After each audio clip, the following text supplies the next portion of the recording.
ہم کریں گے ہر مظلوم کی حمایت۔ السلام علیکم، میں ہوں حرین فاطمہ اور آپ دیکھ رہے ہیں حمایتی نیوز HD چینل۔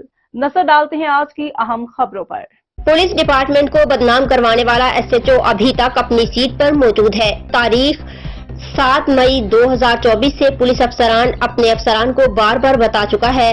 SH سکھن مراج انور نے روز نامچہ میں غلط اندراج کیا ہے اور افسران کو گمراہ کر رہا ہے۔ اپنی من مانی کرتے ہوئے 7 مئی 2024 کے بعد کھل کر سامنے آ گیا۔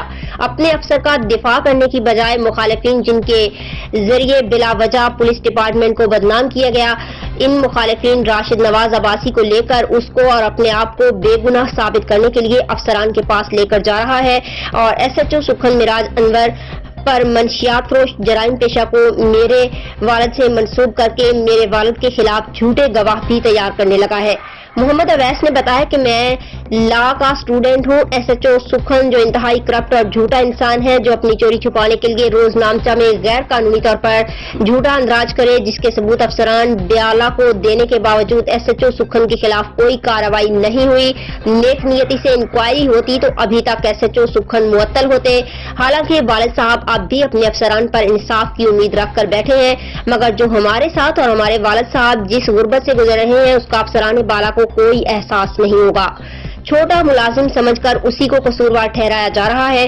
اس وجہ سے پولیس افسران کا توجہ نہ ہونے پر پولیس ڈپارٹمنٹ کو بلا وجہ بدنام کرنے اور کروانے والے SHO سکھن مراج انور اور اس کے ساتھیوں کے خلاف معزز عدالت سے رجوع کیا ہے۔ انشاءاللہ اپنے والد کو بے قصور ثابت کرنے تک جدوجہد کروں گا۔ پولیس ڈپارٹمنٹ کے 12 افسران کو چاہیے نیک نیتی سے انکوائری کی جائے۔ واضح رہے جب تک SHO سیٹ پر ہے شفاف انکوائری نہیں ہو سکتی۔ محمد اویس، وقار بھٹی کی رپورٹ۔ السلام علیکم، میرا نام محمد اویس ہے اور میں ایک لا کا اسٹوڈنٹ ہوں۔ میرے والد صاحب محمد علی گوپانگ، جو کہ سندھ پولیس میں گزشتہ 28 سالوں سے اپنی ڈیوٹی نیک نیتی سے سر انجام دے رہے ہیں۔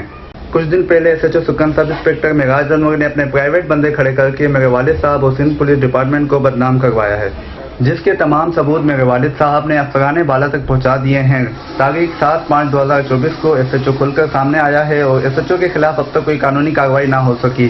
تمام ثبوت ہونے کے باوجود بھی SHO سکھن کے خلاف کوئی کارروائی نہیں کی جا رہی، کیونکہ SHO سکھن افسران بالا کو مس گائیڈ کر رہا ہے۔